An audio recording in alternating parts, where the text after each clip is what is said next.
It's the Aussie bloody way. Oh, fair shake of the sauce bottle, mate. I'm going to shirt front, Mr. Putin. He's going troppo.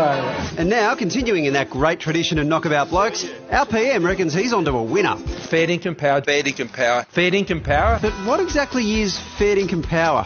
Fair dinkum power is the feeling you get when you smash through a meat pie while stroking your bloody dingo. It's the sense of achievement you get when you hang your clothes out and your heel hoist and then you do a bloody shoey. It's Mabo, it's the vibe, it's Uluru, it's an Akubra at sunset, it's beer. Yeah, nah. Fair dinkum power pretty much means coal. This is coal. Don't be afraid. Don't be scared. It's coal. We're going to force them to put more fair income, reliable energy, power into the system.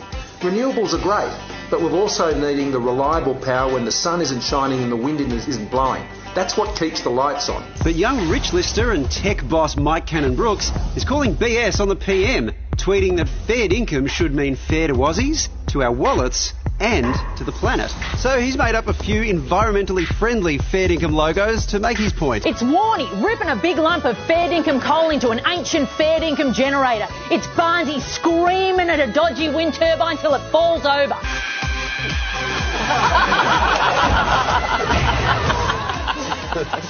Well, fair dinkum Aussie billionaire and passionate renewables campaigner Mike Cannon-Brooks joins us now. Mike, what was it specifically that got you so worked up about this whole thing? Yeah, thanks for having me. Look, it's pretty simple. I don't think the government is being fair dinkum about their use of the term fair dinkum power. I think they are not telling Australians why their power is expensive, and they're trying to play their agenda forward. And so we sort of tried to, I suppose you say, play a bit of a stunt that's turned into a movement to re-own the term fair dinkum power as actually what I think most people would consider to be fair dinkum power. So how do you think we're being misled exactly? Well, there's a lot of discussion around why people's power bills are so expensive and what they're going to do about them. They're not actually, at the moment, trying to do anything about that. They're trying to protect coal as an interest for a longer period of time, when their own research just last week shows that firm renewables is the way to go. It's both cheaper and it's clean. It's, as I said, fair to the government. It's fair to Australians. It's fair to their wallet, and it's fair to their children and grandchildren. You do invest in renewables. Is that part of your motivation here? Not at all. No, I'm not looking to make any money out of this. I've just been putting it in so far. Look, we're gonna give away the logo. We're gonna open source it if you like, and just try to get people to put their people power behind the movement. In investing in a whole series of great Australian energy technology companies, I've met a lot of people that are very frustrated about the policy position we have in energy, and what we need to do to move it forward. It's not a question of fact, it's not a question of science, it's not a question of economics. It is a question of government policy, and so we're trying to put some people pressure on that. But Mike, what happens when the sun's not shining and the wind's not blowing? Yeah, look, it's risen pretty reliably for 4.5 billion years, so I reckon it'll come up tomorrow. We'll see.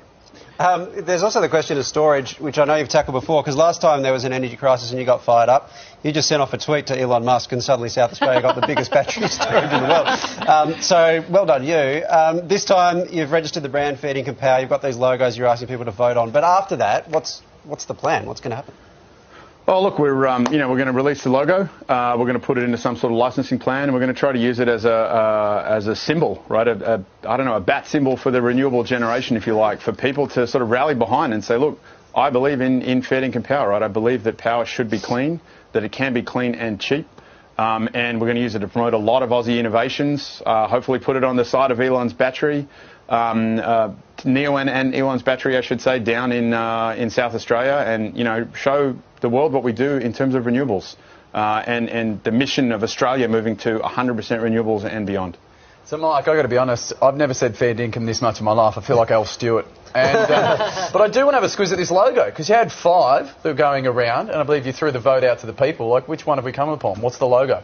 Yeah, I think you have a copy of it somewhere. So we took the one that was voted the most. On screen. It's the winner. We did change it slightly from the one people voted on. So we've turned the leaf into a Mike. You can't change policy after the election. Hang on. We're more fair income. So we've changed the leaf into eucalyptus leaf, so it curves a little bit at the tip. And we've added 3 prongs to the PowerPoint because we know Australian PowerPoints have 3 prongs, not 2. Oh, so it's earth. But otherwise, so it's what they voted on. Very good. Those leaves are amazing, by the way. Genetic engineering at its finest. That's right. Mike, thank you very much for joining us tonight. Appreciate your time. Thanks for having me.